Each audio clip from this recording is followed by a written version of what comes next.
L'eau de la pluie martelait le sol de Barcelone comme des coups de poignard, et Emmeline sentit son cœur se briser en mille éclats quand Léa se détourna, ses lèvres encore tremblantes du baiser volé. « Comment peux-tu faire comme si rien n'était arrivé ?» murmura Emmeline d'une voix rauque, les larmes se mêlant à la pluie sur ses joues. Dans l'instant suivant, Léa s'enfuit dans la nuit, laissant derrière elle un vide abyssal qui engloutit tout. Emmeline avait toujours considéré la salle de gym comme un sanctuaire, un lieu où le corps se libérait des chaînes du quotidien. À 28 ans, elle vivait à Barcelone depuis 3 ans, fuyant les ombres de son passé parisien. Architecte de formation, elle dessinait des lignes épurées pour des buildings modernes, mais c'était dans les haltères et les tapis de course qu'elle trouvait une forme de poésie brute. Léa, quant à elle, était arrivée dans sa vie comme un tourbillon. 26 ans, originaire de Madrid, avec des yeux sombres qui semblaient porter les secrets des nuits andalouses, elle travaillait comme professeure de yoga, infusant ses cours d'une énergie mystique qui captivait tous. Elle s'était rencontrée par hasard, lors d'un cours de crossfit bondé. Emmeline, essoufflée après une série de burpees, avait croisé le regard de Léa, qui ajustait sa posture avec une grâce féline. « Tu as une forme impressionnante », avait dit Léa en souriant, son accent espagnol roulant comme une vague sur la Méditerranée. De là, une amitié s'était nouée, faite de séances d'entraînement partagées, de rires étouffés sous l'effort, et de confidences chuchotées dans les vestiaires humides. Mais ce soir-là, après une session particulièrement intense, quelque chose avait basculé. La salle était vide, les lumières tamisées projetaient des ombres longues sur les miroirs. Emmeline, encore haletante, avait aidé Léa à ranger les poids. Leurs mains s'étaient frôlées, un contact électrique qui avait figé le temps. Sans un mot, Léa s'était approchée, ses lèvres effleurant celles d'Emmeline dans un baiser inattendu, chargé d'une urgence contenue. C'était doux, puis passionné, comme si toutes les tensions accumulées explosaient en une symphonie de désirs refoulés. Pourtant, le lendemain, Léa agissait comme si rien n'avait eu lieu. Au café où elle se retrouvait habituellement, elle parlait de tout et de rien, de la météo capricieuse de Barcelone, des touristes envahissant sur la Rambla. Emmeline, le cœur battant, cherchait dans ses yeux une trace de la nuit précédente, mais n'y trouvait que l'indifférence polie d'une amie distante. « Qu'est-ce qui t'arrive » osa-t-elle enfin demander, sa voix tremblant légèrement. Léa haussa les épaules, un sourire forcé aux lèvres. « Rien, pourquoi ? Hier était sympa, non ? Sympa. » Le mot claqua comme une insulte. Emmeline sentit une vague de confusion l'envahir. Était-ce une erreur ? Un moment d'égarement ? Ou pire, un jeu cruel ? Elle rentra chez elle ce soir-là, errant dans les rues étroites du Bari gothique, où les façades gothiques semblaient murmurer des secrets anciens. Son appartement, un petit loft avec vue sur la Sagrada Familia, lui parut soudain vide, hanté par l'écho de ce baiser. Les jours suivants furent un tourbillon d'émotions contradictoires. Emmeline évitait la gym, prétextant des deadlines au travail. Mais Léa insistait, envoyant des messages anodins, « On se voit pour un entraînement ?» Chaque notification faisait bondir son cœur, mélange de espoir et de peur. Finalement, elle céda, et elles se retrouvèrent sur la plage de la Barceloneta, pour une course matinale. Le soleil se levait sur la mer, peignant l'horizon en teintes orangées. Léa courait avec légèreté, ses cheveux noirs flottant au vent, tandis qu'Emmeline peinait à suivre, alourdie par ses pensées. Après la course, assise sur le sable, elles burent de l'eau en silence. « Pourquoi fais-tu comme si rien n'était arrivé ?» lâcha enfin Emmeline, les yeux fixés sur les vagues. Léa se raidit, son expression se fermant comme un volet sous l'orage. « Parce que c'était une erreur, Emmeline. Je suis fiancée. » Les mots tombèrent comme une sentence. Fiancée. À un homme, un certain Ravière, qu'elle n'avait jamais mentionné. Emmeline sentit le monde chavirer. Comment avait-elle pu ignorer cela ? Les signes étaient-ils là, dissimulés derrière les sourires complices ? La révélation ouvrit une brèche dans leur relation. Léa expliqua, d'une voix hachée, que Ravière était un ami d'enfance, que le mariage était arrangé par les familles, une tradition espagnole qu'elle n'osait défier. Mais dans ses yeux, Emmeline lut le doute, la peur d'un désir qu'elle n'assumait pas. Ce soir-là, elles se séparèrent sans un au revoir, laissant Emmeline seule avec ses tourments. Elle marcha jusqu'à la cathédrale, s'asseyant sur les marches usées, repensant à sa propre vie. À Paris, elle avait aimé une femme, une relation brisée par la société, qui l'avait poussée à l'exil. Était-ce le destin qui se répétait? Les semaines passèrent, et une tension palpable s'installa. Elles continuaient à se voir, mais chaque interaction était chargée d'un sous-texte électrique. Lors d'un dîner improvisé dans un tapas-bar du quartier Elborn, Léa confia ses doutes sur son mariage imminent. « Je ne sais pas si je peux le faire », murmura-t-elle, les yeux brillants. Emmeline posa sa main sur la sienne, un geste innocent qui raviva la flamme. Cette nuit-là, elles marchèrent main dans la main le long de la plage, le bruit des vagues couvrant leur cœur battant.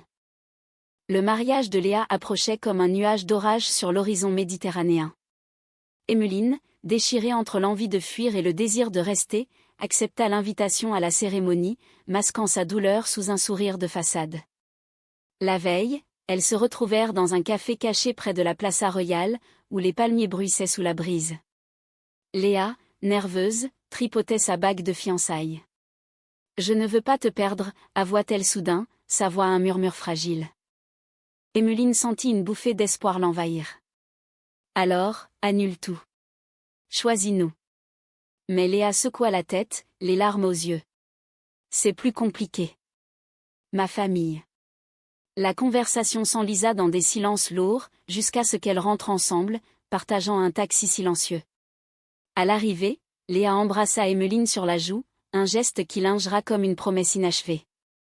Le jour du mariage, Barcelone resplendissait sous un soleil éclatant. L'église de Santa Maria del Mar, avec ses voûtes gothiques, accueillait la foule élégante. Emmeline, vêtue d'une robe noire ajustée, se fondit parmi les invités, le cœur serré.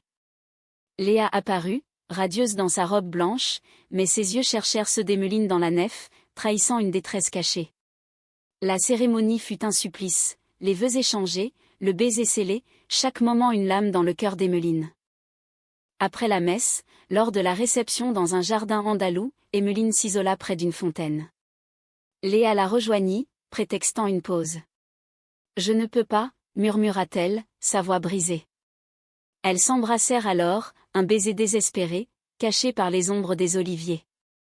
Mais Ravière les surprit, son visage se durcissant en une masque de trahison. « Qu'est-ce que cela signifie » tonna-t-il, attirant les regards. Le scandale éclata comme un feu d'artifice.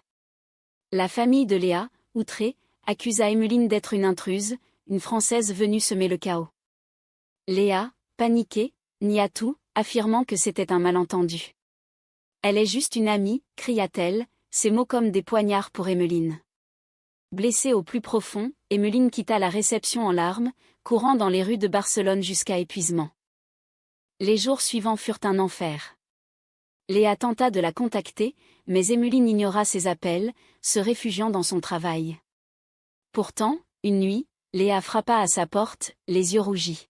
« Je suis désolée », pleura-t-elle.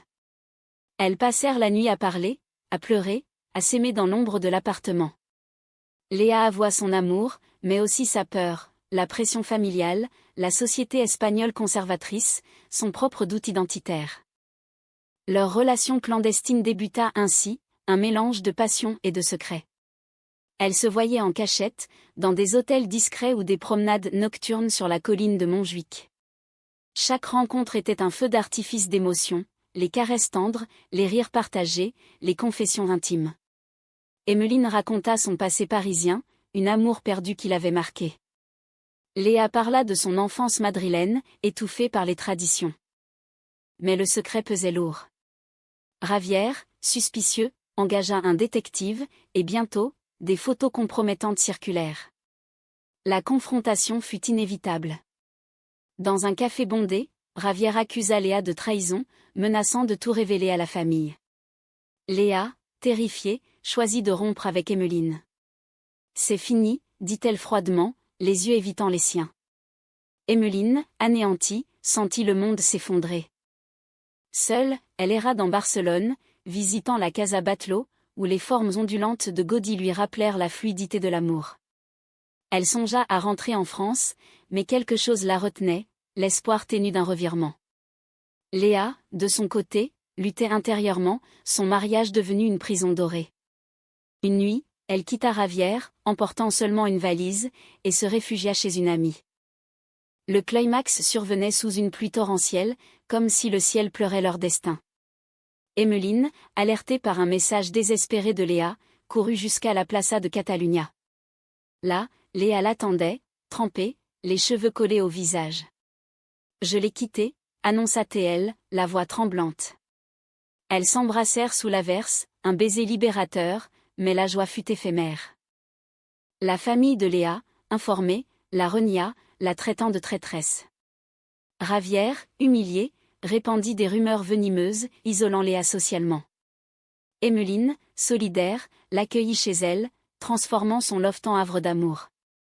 Elles vécurent des moments intenses, des dîners aux chandelles avec vue sur la ville, des promenades main dans la main dans le parc Güell, où les mosaïques colorées symbolisaient leur union fragile. Pourtant, les conflits internes persistaient. Léa, rongée par la culpabilité, doutait parfois, « et si j'avais fait le mauvais choix ?» Emmeline, patiente, la rassurait, évoquant les poètes français comme Verlaine, qui chantaient l'amour interdit. Leur relation s'approfondit, mêlant tendresse et passion.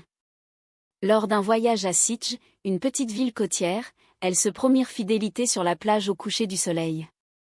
Mais la trahison vint de l'intérieur.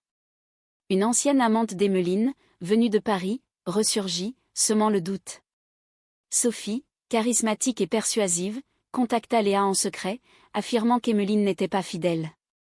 Des messages ambigus, des photos truquées, tout pour briser leur lien. Léa, vulnérable, confronta Emmeline, « Est-ce vrai ?» La dispute éclata, violente en mots, laissant des cicatrices émotionnelles. Emmeline, innocente, prouva sa loyauté, mais le mal était fait. Léa, blessée, partit pour Madrid, cherchant refuge chez une cousine. Emmeline, dévastée, sombra dans la mélancolie, arpentant les rues de Barcelone comme un fantôme. Elle écrivit des lettres, des poèmes en français, exprimant son amour profond, sa douleur lancinante. Des semaines plus tard, Léa revint, réalisant son erreur. « J'ai été stupide », admit-elle, les yeux emplis de regret. Elles se réconcilièrent dans une étreinte passionnée, jurant de surmonter les obstacles. Ensemble, elles affrontèrent la société, participation à des marches pour les droits LGBT à Barcelone, où les drapeaux arc-en-ciel flottaient fièrement. Leur amour grandit, nourri de compréhension mutuelle. Emmeline introduisit Léa à la culture française, lecture de Colette, film de Truffaut, vin de Bordeaux. Léa, en retour, partagea les flamencos passionnés, les paellas familiales, fusionnant leurs mondes. Mais un nouveau conflit surgit, la question de l'engagement. Léa voulait un enfant, un symbole de leur union, mais Emmeline, marquée par son passé, hésitait. Lors d'une soirée orageuse, elles débattirent longuement. « L'amour suffit-il » demanda Emmeline. Léa répondit par un baiser, affirmant que oui. Elles décidèrent d'explorer l'adoption, un pas vers un avenir partagé. La vie reprit son cours, avec des hauts et des bas, mais leurs liens se renforçaient. Pourtant, le destin frappa à nouveau. Léa fut diagnostiquée avec une maladie rare, un trouble auto-immun qui la fatiguait. Emmeline devint son pilier, l'accompagnant aux rendez-vous médicaux, veillant sur elle avec une tendresse infinie. Dans les moments sombres, elle se rappelait leur premier baiser, ce point de non-retour. La maladie de Léa progressa lentement, mais inexorablement. Emmeline, transformée en gardienne vigilante, réorganisa sa vie autour d'elle. Elles déménagèrent dans un appartement plus grand près de la mer, où le bruit des vagues berçait leurs nuits agitées. Les traitements étaient épuisants, mais dans les intervalles de répit, elles vivaient intensément, voyage court à Paris, où Emmeline montra à Léa la tour Eiffel illuminée, symbolisant leur amour éternel. Un soir, sous les étoiles de la Costa Brava, Léa murmura, « Si je pars, promets-moi de continuer. » Emmeline, les larmes aux yeux, refusa d'y penser. Leur relation devint plus profonde, empreinte d'une humanité touchante. Elles aidèrent d'autres couples LGBT, organisant des groupes de soutien, partageant leur histoire pour inspirer. Mais la fin approchait.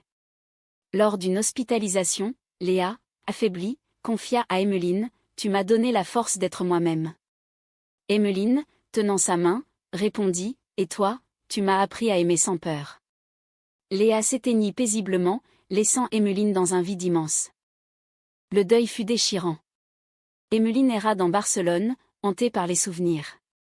Elle visita les lieux qu'elles aimaient, la gym où tout avait commencé, la plage de leur confession. Petit à petit, elle trouva la paix dans l'héritage de leur amour, un journal intime que Léa avait tenu, rempli de poèmes et de dessins. Des mois plus tard, Emmeline fonda une association pour soutenir les femmes LGBT face à la maladie, honorant la mémoire de Léa. Elle rencontra d'autres âmes blessées, mais son cœur resta fidèle à ce baiser initial. Le récit de leur histoire, partagé lors de conférences, toucha des cœurs, promouvant l'acceptation et l'amour authentique. Dans un épilogue personnel, Emmeline rentra à Paris, emportant avec elle l'esprit de Léa. Assise au café des Deux Magots, elle écrivit un roman inspiré de leur vie, un hommage à un amour cassé à Ch'tine, émouvant, romantique et profondément humain. Le titre ? Un baiser oublié, rappelant que certains moments, même niais, changent tout. Ainsi se clôt leur histoire, non dans la tragédie pure, mais dans une leçon de résilience. L'amour, même éphémère, laisse une empreinte éternelle, enseignant la compassion et la liberté d'être soi.